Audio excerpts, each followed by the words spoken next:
Well, hello everyone, and welcome to the Tenpenny Files. I'm your host, Dr. Sherri Tenpenny. The Tenpenny Files has daily conversations that are meant to inform and educate, not just to entertain. Each day, I speak with authors, documentary filmmakers, and independent thinkers whose work challenges mainstream messaging. We cover a wide range of topics, so there's something here for everyone. We talk about government, politics, astronomy, pets, and travel. Food, farming, and fitness. We talk about vaccines, vaccine policy, and once a week, I have conversations with authors and pastors that write from a faith or a biblical perspective. Our goal is to introduce you to topics that you've never heard of before, or topics that you wish you always had time to explore but didn't know where to begin. Let our guests at the Tenpenny Files show you the way. Join me here every day, Monday through Friday at 3 p.m. Eastern, on the Tenpenny Files, where we hear from voices that have often been ignored, silenced, or censored, but truly have something important to say. And before we begin this episode, I want to encourage everyone to become a Tenpenny Prime member. It supports what we do and it supports the station. Go to primemembership.drtenpenny.com and learn more, and hopefully you will join and support our work. And one last thing, I want to welcome all the growing number of listeners who are listening to us every single day. And for those that are regulars, thank you so much. I really appreciate you being here. So now let's get started. Today's conversation is with archaeologist, seminary professor, writer, and research fellow at the Discovery Institute, Dr. Titus Kennedy, to introduce a very interesting book, Archaeology and the People of the Bible, exploring the evidence for the historical existence of biblical characters. A vital guide for everyone who desires a better understanding of biblical archaeology and history. Dr. Kennedy, thank you so much for being with me today. I really appreciate you joining us here on the Tenpenny Files. Hey, thank you so much for having me. What got you interested in biblical archaeology? I was 4 when I decided I wanted to be a doctor. And only 2 other things I ever considered being after that time was I grew up on a farm, so I thought I might want to be a veterinarian. And then I said, dealing with sick animals is not a thing I want to do.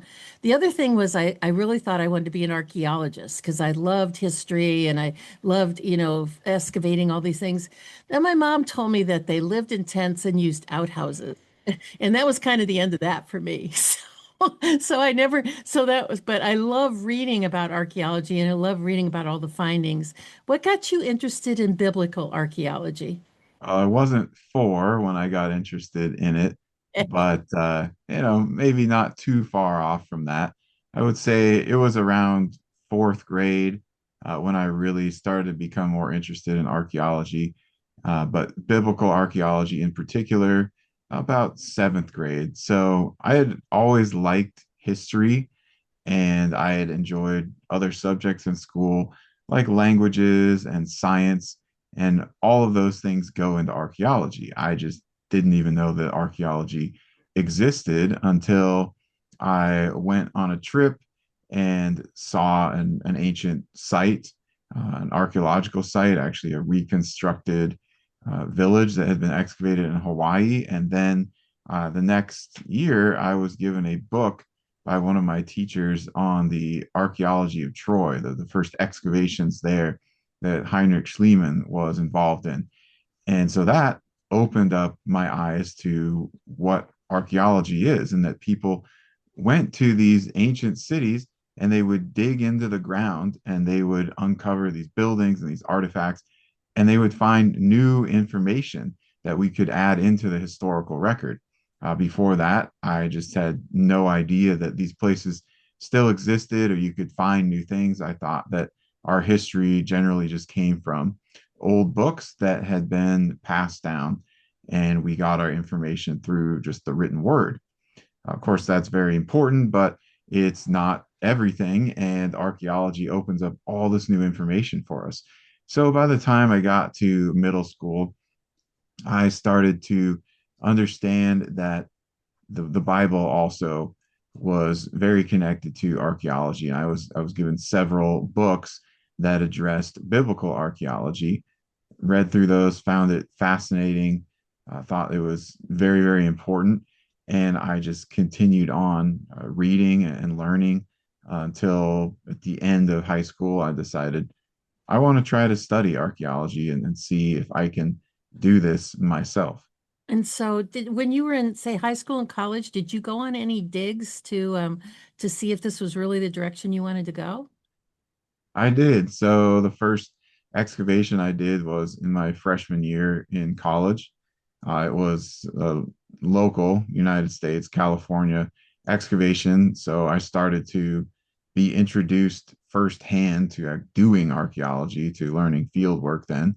And then about 4 years later, I went to the Middle East and I excavated in Israel. So that was my first overseas excavation. Did you find anything? Oh yeah, found all sorts of things. So in California, it was mostly things like ancient animal bones and also some Native American or Paleo Indian artifacts, campsites, burials. But then in Israel, the first dig that I did there was at a place called Hatzor, and this was a major Canaanite city originally, and then it was an Israelite city, and Solomon rebuilt it. And so when we were excavating there, we found material from both those early Canaanite days and then the Israelite city as well. And there are massive structures, still standing today, like the gate system that Solomon built, or the Canaanite temples that were destroyed later on. Really incredible things. I mean, usually you're finding pottery, you're finding the remains of walls, stones from walls, sometimes mud brick, maybe some floor that has been partially preserved. But you do really find a lot of pottery and then sometimes other artifacts as well. That would be pretty interesting because I know people that they can be digging and brushing and doing all the things that you do for a really long time and really not find anything. So that must have been really inspirational for having you move forward. So that's really pretty cool. In your book, Archaeology and the People of the Bible, and in your other books, you note that an increasing number of people believe that the Bible is just mythical. It's just a mythical or an allegorical story. Is it really true that the number of skeptics out there that really don't believe in the Bible is growing? Yeah, I think that's what the surveys show us. So it's primarily a cultural shift. So if we're talking about the United States or even the West in general, particularly the English speaking world, I think we see many different surveys that have been done that shows over the last 60 plus years, there has been a steady decrease in people who believe that the Bible is true. And of course, historical accuracy and archaeological evidence connects into that. And so the predominant view in academia, which then filters down to students and often into pop culture, movies, newspaper articles, things like that, is that the Bible is basically a mythological book. It's got a lot of fairy tales in it. And yes, it might be set in a historical location or context, but usually people think that the events didn't happen and that the people didn't really exist. And a very popular, or at least used to be popular, people don't read the classics as much anymore, but well known book that I think is a good way to look at the Bible and mythology is to compare the Bible to the Iliad and look at the archaeology of the Bible versus the Iliad. And so that's something that I wrote about briefly in the introduction to this book. And the Iliad, of course, takes place where we have these people from Mycenaean Greece and they go and they attack Troy in Western Asia Minor. And so we have the kingdom of Mycenae, we have the kingdom of Troy. These are real places. When Heinrich Schliemann excavated Troy, he found this city. There were multiple layers of it and multiple destructions, but most likely the destruction that the Iliad is talking about is from the 12th century BC. So it was a real place and probably even talking about a real destruction of the city.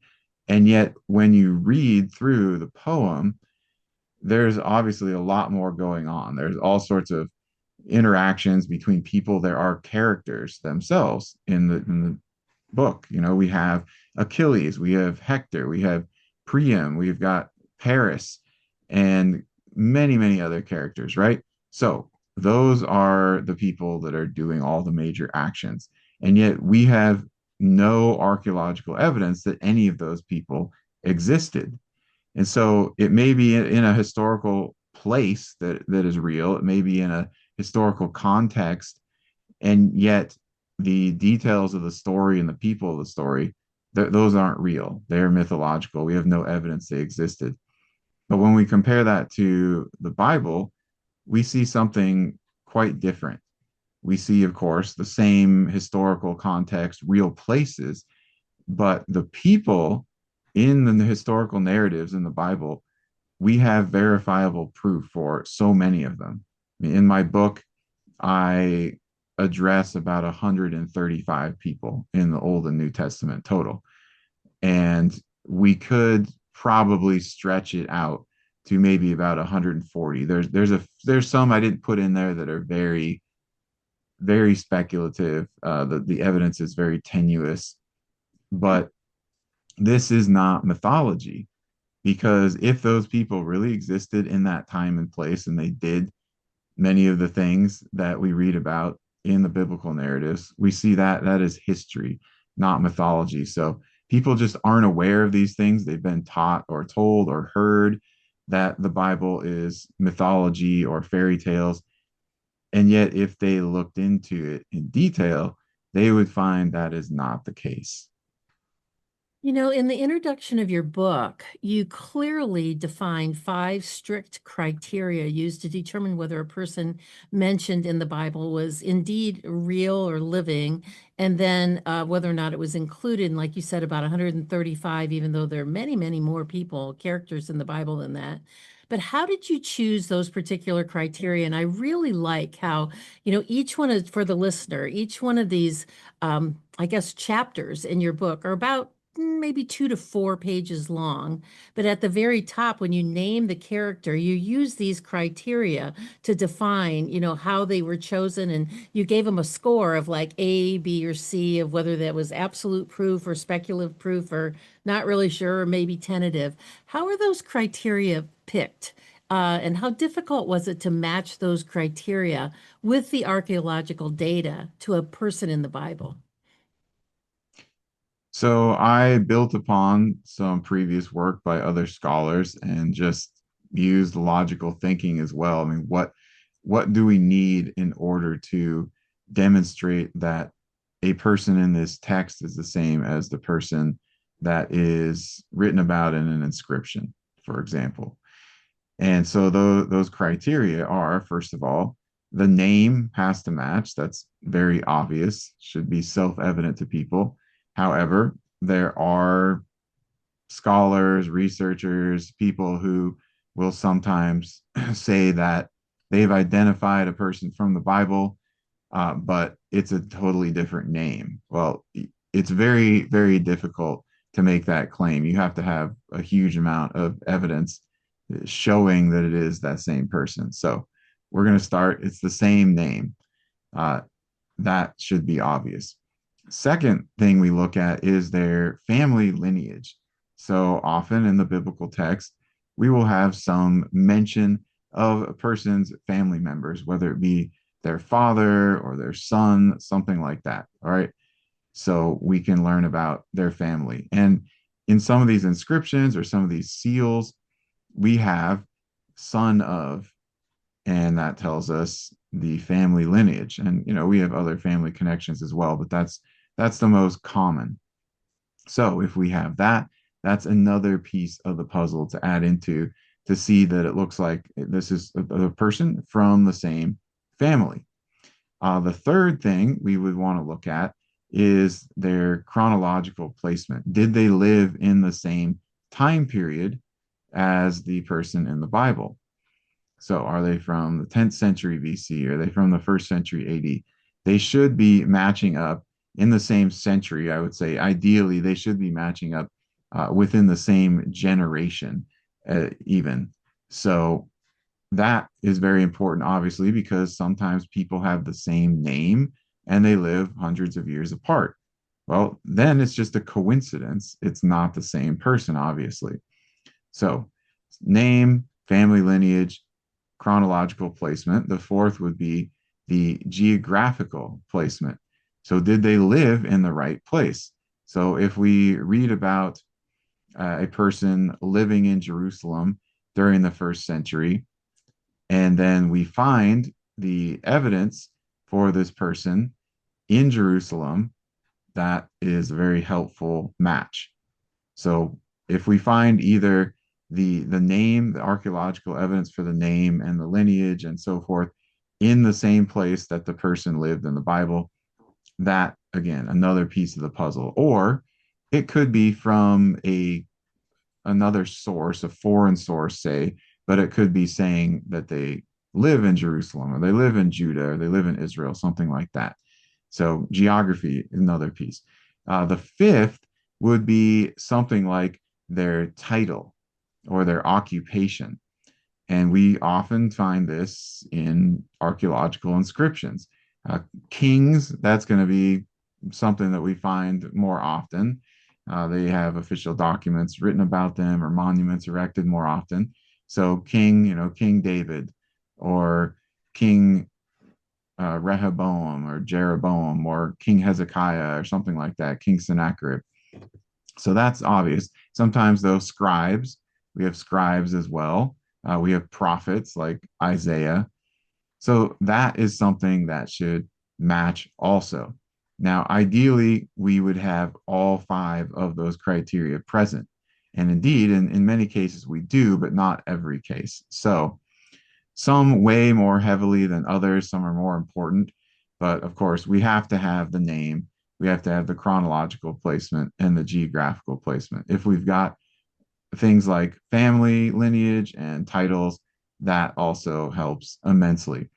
And I would throw a sixth in there as well, that doesn't come about in every case, but we do have artifacts that were not discovered in sanctioned archaeological excavations.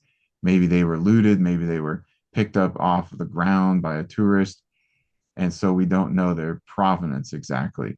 But these can be examined, they can be analyzed and going through testing to prove that they are authentic, they're not modern forgeries.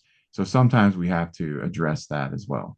But if we've got all those things, then I would rate that an A. We're looking at a very firm identification. And sometimes we can do that without all five, but it just depends on the particular situation. Well, I would say when I got your book, I was really excited. I to get to I have a list of people that I'm interviewing, and then I have their books, and I was really excited to get to read yours because I was really looking forward to what you had to say. And I would say it's a really intellectual book. I mean, it's very well written, but it's very intellectual, and it's loaded with history and biblical texts and photographs and inscriptions. Do you read Hebrew or Aramaic or hieroglyphics? Because there are a lot of pictures of artifacts that had hieroglyphics. Do you read those languages? I do. Yep. Some of them I did in undergrad, some I did in graduate school. Some things I have picked up during my professional career. And the other thing that I found really fascinating was when I first read the book. When I get a book, I usually read the introduction, then I'll skim down the table of contents. And I was looking at all the names that were listed there, and I barely recognized any of them. But you have the biblical reference text of where that person is found, and sure enough, I looked it up, and there's a name that I kind of read over and didn't really ignore or didn't really acknowledge when I read it. How did you pick these particular people to investigate? Or did the investigation lead you to these people?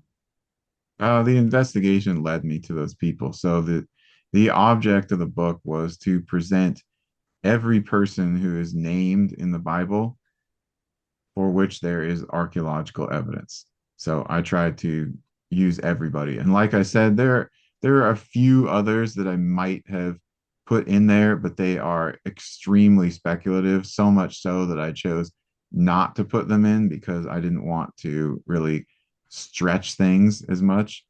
I did include some speculative cases in this book. And the reason that I did that, in some cases, I think the evidence is sufficient to at least consider it. But in some cases, I also did it because I thought people should know about the possible evidence for this character, or that maybe what has been said about the evidence for this person is not quite what it appears to be. So try to give all of them there. That's why, like you said, the sections are fairly short, 2 to 4 pages, so that we can cover a lot of ground, but hitting all of the major evidence, biblical references, archaeological references, showing pictures of the artifacts that relate to those people. And at the beginning of each section, when you're talking about the person, you tell a little story about the person, so it makes it contextual too, so that you understand who this person is. There are a lot of different places in the Bible that have very long and, I would say, complicated genealogies. Like in First Chronicles chapters 1 through 9. I mean, it just goes on forever about all these sons and their sons and their sons and their sons. Um, I would guess that finding a lot of those people would be impossible to really find, given how long ago that was. That would have been, 3,000 years ago, and you're finding all these. Do these names have any contextual, investigative things that you work at from an archaeological standpoint? Or are they as put into the category of maybe they're myths, maybe they're not? I mean, how do you define those sections like that in the Bible? So they're genealogical lists, and they can be very useful for tracing who is related to who and how many generations are between different people or events. But a lot of them are only mentioned in those genealogical lists, so we have no other information about them. But in some cases, there are sections in Chronicles where we get a little bit more historical context. One example would be in First Chronicles 4. There's a section that talks about a daughter of Pharaoh named Bithia. And so in my book, I give a tentative identification for who this daughter of Pharaoh is based on the time period match between the Bible and Egyptian sources, names, title, princess, daughter of Pharaoh. And so there's one example from Chronicles, but of course, we've got others in Chronicles that appear in different books of the Bible. David, of course, is addressed in the book of Chronicles, and we have a lot of other biblical and now non-biblical sources about him. So really just depends on the person and what kind of information we've got. If it's only a name, it's extremely difficult, if not nearly impossible, to be able to identify that person archaeologically, because someone else could have the same name, even in the same area and the same general time period. You say in your book, Archaeology and the People of the Bible, that up until recently, many scholars considered King David a mythical king. I mean, how can that be? I mean, King David is sort of a central character to the entire Bible. And you even noted that David is mentioned in 19 Old Testament books and 9 New Testament books. So, how could scholars say that he was a mythical character, and what happened to change that opinion? Oh, they said it because they had no archaeological evidence from David's time for his existence. And so they're looking at biblical history from the perspective of the Bible is fictional or mythological unless we have very clear archaeological evidence that says otherwise. And of course, up to this time, we're talking the early 90s, 1993 is really when this changed. There was evidence for several other kings of Israel and Judah. And so they knew that many of those existed, but they were later than the time of David.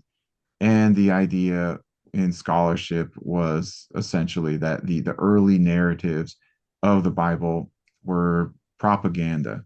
It was not history, so it was fictional propaganda.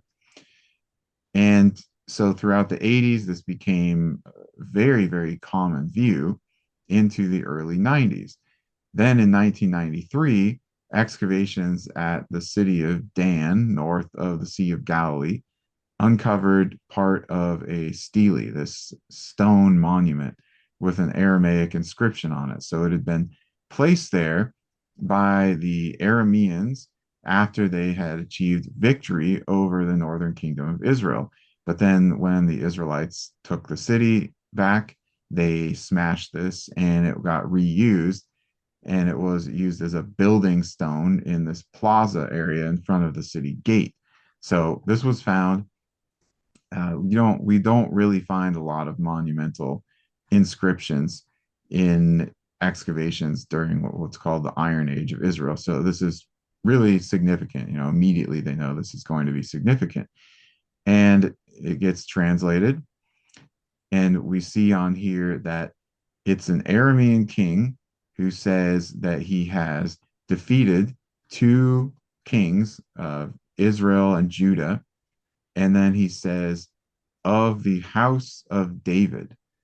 And so immediately things change, overnight, because you went from David is a mythical character to, oh, we have a ninth century BC victory stele of an Aramean king who references the house of David. That is the dynastic line that was started by David. And of course, you have a couple other biblical kings mentioned on there as well. So this changed things. Some scholars resisted, but most they acknowledged that, all right, I guess David was a real king, and that he was the founder of the dynasty of Israelite kings that, eventually, of course, went through the kingdom of Judah.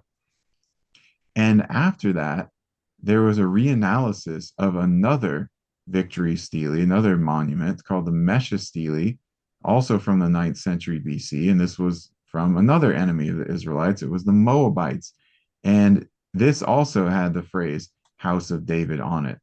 So then there were two that had David's name and his dynastic line acknowledged on there. And so since then, really the evidence has just built. There's a third inscription that's possibly mentioning David from Egypt, or at least referencing his name. And then there's the discovery of the palace of David in Jerusalem and just evidence for his kingdom. Well, I'm so glad those are found because it's sort of the basis of the whole Bible. It's sort of, there's so much there. And this is a really good place for us to take a short break. So hold that thought right there, Dr. Kennedy. We're going to take a short break to hear from our sponsors at AmericaOutloud.news. America Out Loud Talk Radio plays the Tenpenny Files on the iHeartRadio network daily, Monday through Friday at 3 p.m. Eastern. You can also listen anywhere in the world by going to AmericaOutloud.news and listening through their media player. If you've missed any of these great conversations that we've had, and boy, some of them have been really, really good, you can find the Tenpenny Files on Spotify, Pandora, Apple, iTunes, TuneIn, iHeart Virtual Studio, and on my platforms at drtenpenny.com. We also play them on Rumble, Instagram, and X. And we've recently opened up a YouTube channel where we have all of these, the past shows on our YouTube channel. We've put them on our Substack. I really think the easiest place to find them is to go to drtenpenny.com, then hover over the podcast tab. You will see a drop-down window that says all podcasts, and you can find all of them there. We have a great message that's coming from our sponsor. Please listen closely. We hope that this is something that will be of value to you. Sit tight. We will be right back with more from Dr. Titus Kennedy is discussing his very interesting book, Archaeology and the People of the Bible, exploring the evidence for the historical existence of Bible characters, a vital guide for everyone who desires to learn and understand more about archaeology and history. We will be right back. Zeolite is a detox spray We work specifically with a company called Touchstone Essentials. They are an incredible company. We've been working with them now for several years. And zeolite is a mineral that goes through your body like a one-way basket. It will clean out heavy metals such as arsenic and mercury, aluminum, cadmium, and it hooks onto those metals from a one-way perspective. So once it's bound, it goes out through your urine or your stools and doesn't get redeposited in other places. Everybody needs to have a detox product in their life, and this one is so easy to use and it's so safe. You can take it when you're pregnant, you can take it when you're nursing, you can give it to little children, you can even give it to infants, and quite frankly, I give it to my dog. I actually put a little bit of the zeolite in his water because until we all stop living in a toxic world, we all need to get some of those extra toxicities out. The heavy metals, the persistent organic pollutants, the things that are floating through the air, the different things that we come in touch with in our environment. And we are a big fan of zeolite from Touchstone Essentials. We've been a big fan of their products for several years. Go to drtenpenny.com/detox to get your first bottle of zeolite spray for $50 off. Well, only when the government bows to the people will America become great again. This is Malcolm Out Loud here. Join me in pushing back against censorship, my fellow Americans. Right at the top of AmericaOutloud.news are the words: many voices, one freedom, united in the First Amendment. Now is our time, my fellow Americans. AmericaOutloud.news, liberty and justice for all. Well, welcome back, everybody. We're glad you're still here with us. Today's conversation is with Dr. Titus Kennedy to discuss his interesting book, Archaeology and the People of the Bible, exploring the evidence of the historical existence of Bible characters. Let me tell you just a little bit more about today's guest. Dr. Titus Kennedy is a renowned field archaeologist and a biblical scholar specializing in the ancient Near East and Mediterranean world. He earned his doctorate in biblical archaeology, focusing on archaeological demographics. In addition to being a field archaeologist, he is a university and seminary professor, a consultant, a writer, and a guide for history and archaeology documentaries and curricula. He regularly publishes articles on biblical archaeology and history in academic journals and magazines. That is a lot of knowledge there, Dr. Kennedy. I tell you so much. You know, when I read your Bible, and I was inviting you on the show, I was expecting to see somebody in their 70s, but you've accomplished a lot in your young years. So welcome back to the show, and we're so glad to have you here with us today. Yeah, thank you. You begin the New Testament section. You divide the people that you published in your book into the names from the Old Testament, names from the New Testament, and you clarify that by saying, finding the evidence from people that are in the New Testament is a little bit easier because it's more were written and it's closer in time to where we are today. But you start the section by talking about Herod the Great. Why did he have such a hatred for the Jews? Well, Herod the Great, I wouldn't say that he had a hatred for the Jews. They, in general, hated him, but he was not himself a Jew. And so there was always this tension between him and the people. Classically, in fact, his family had been enemies of the kingdom of Judah. So if we go back in time and we see that he is descended on one side from Idumeans, the Edomites, and on the other side, the Nabateans. And so we're looking at traditional enemies or neighbors who were often enemies of Israel, both to the east and to the south. And he was not chosen by the Jews themselves. He was not chosen by the people in Judah.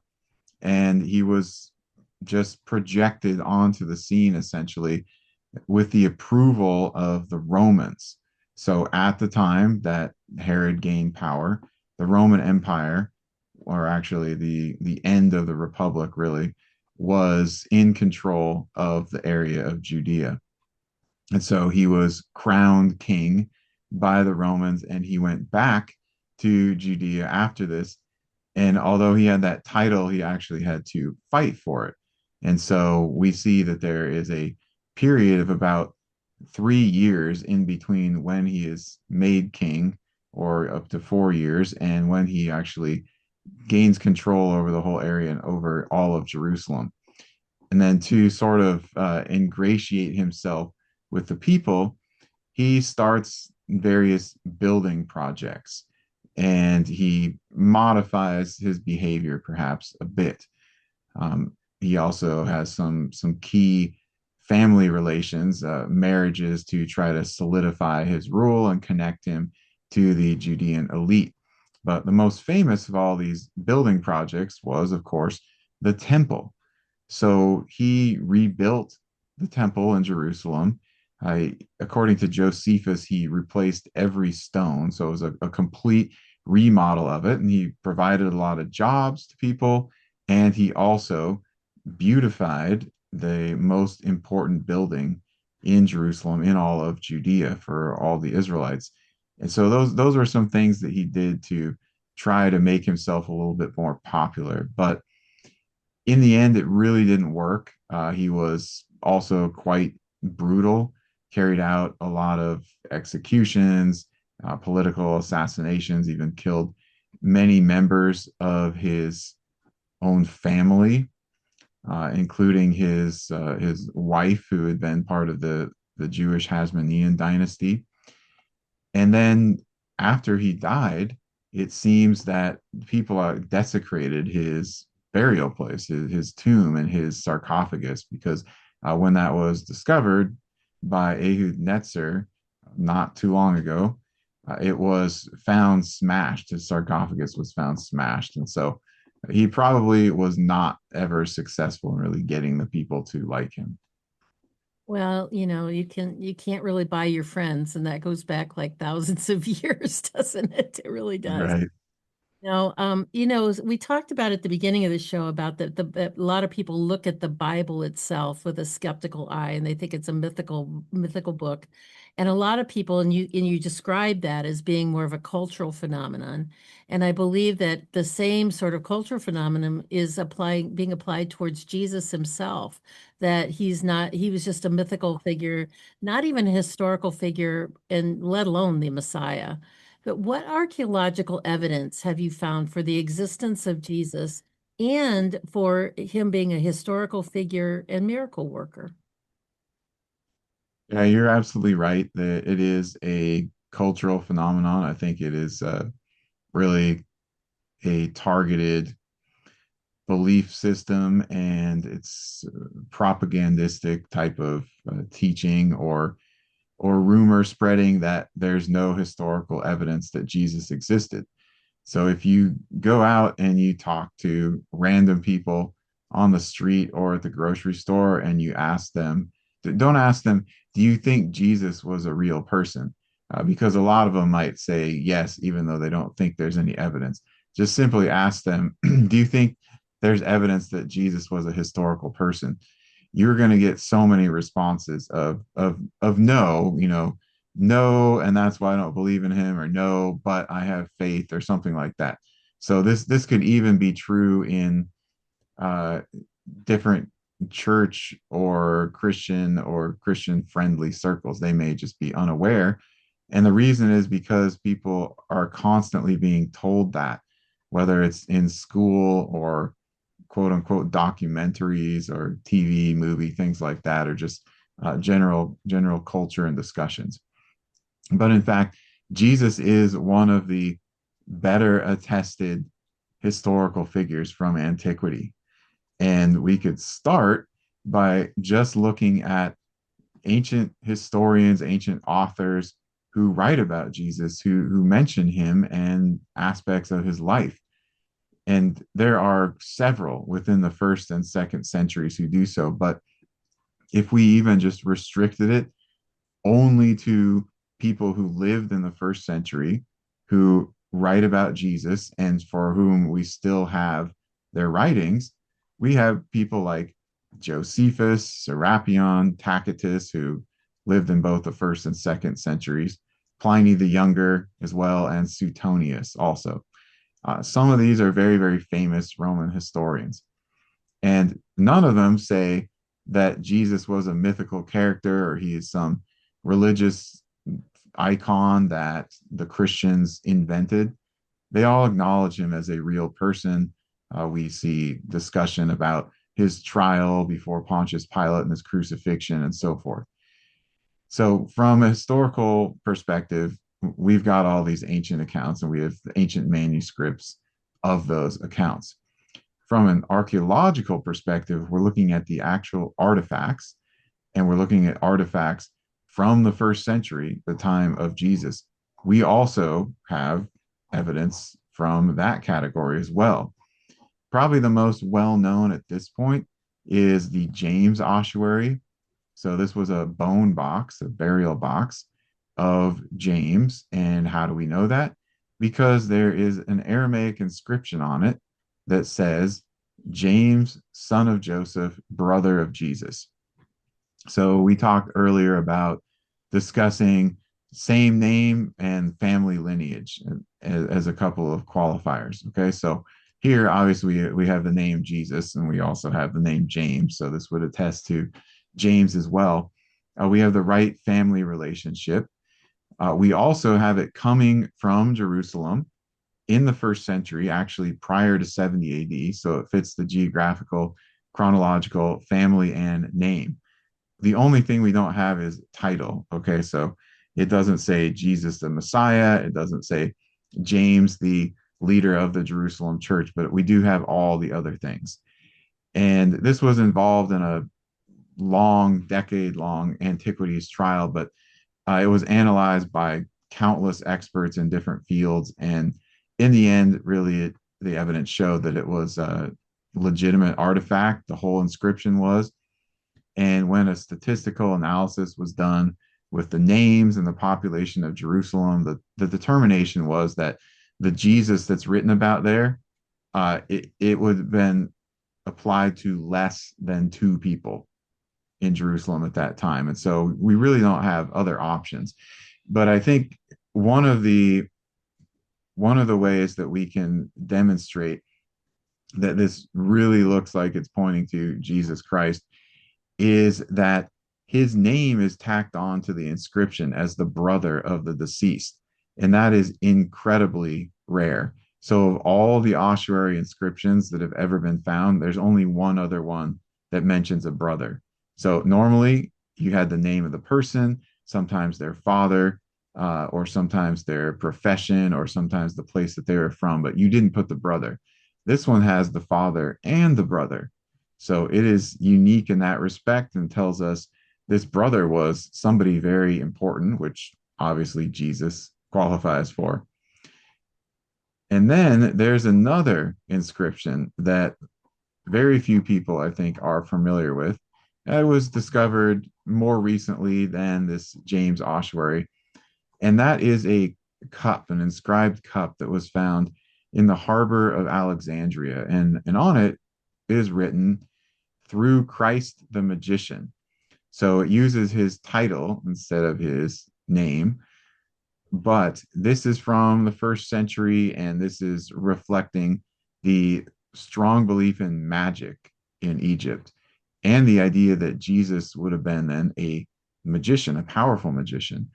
We see this in things like the writings of Celsus from the 2nd century, who was a critic of Christianity, but he said that Jesus was in Egypt in his childhood, and there he learned magic, the magic of the Egyptians, and he went back to Judea and he performed miracles and then proclaimed himself God. So this all fits together. And in fact, in the Egyptian magical papyri of not 200 years after Jesus, probably have some sources, it talks about a formula for casting out demons, and it says that you do this by invoking the name of Jesus, God of the Hebrews. And so again, they looked at him as a magician, they looked at him as a source of power. And so I think that's what this cup was also used for. Beyond those 2 inscriptions, we've got the earliest depiction of the crucifixion of Jesus from maybe about 100 AD, and it was found in Rome on the Palatine Hill, and it was it was scrawled by, once again, people who were opposed to Christianity. They were actually mocking Jesus's crucifixion and Christians worshiping a God who got crucified. And then we've also got the what might be considered very controversial by some, although more and more research being done, I think, makes it less controversial, and that is the Shroud of Turin. So I would, once again, I would connect that to Jesus. I can't 100% say that it is Jesus's shroud, but it certainly has been demonstrated to be a burial shroud from that time and period. So a lot of evidence for Jesus, more than we have time to talk about. But certainly, he was a real historical person. There's no question about that. When I was in college, almost all of the humanity courses that I took, because you had to take so many, courses in humanities, almost all of them were in Roman history. I had almost a minor in Roman history, because I was just fascinated by that period of time. And the historian Josephus must have written volumes and volumes of books, because everywhere when you read in those period of times, he's referenced. Um, did he write really voluminous amounts? And where are those books or scrolls or whatever he wrote on? Where are those stored? Well, we know of at least three works that he wrote or that he published, and that would be the Antiquities of the Jews. So that's his longest one and what most people are probably familiar with. He also wrote Wars of the Jews, and then he also wrote about his own life. So we've got various manuscripts.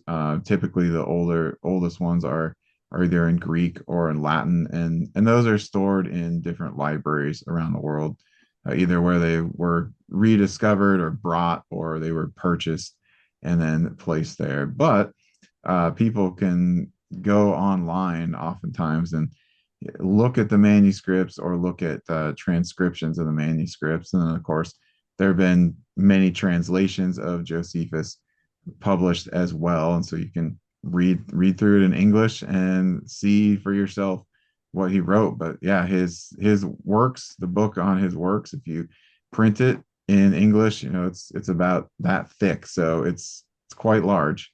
And he probably wrote more than what we have today. It's just those are the three that have been preserved.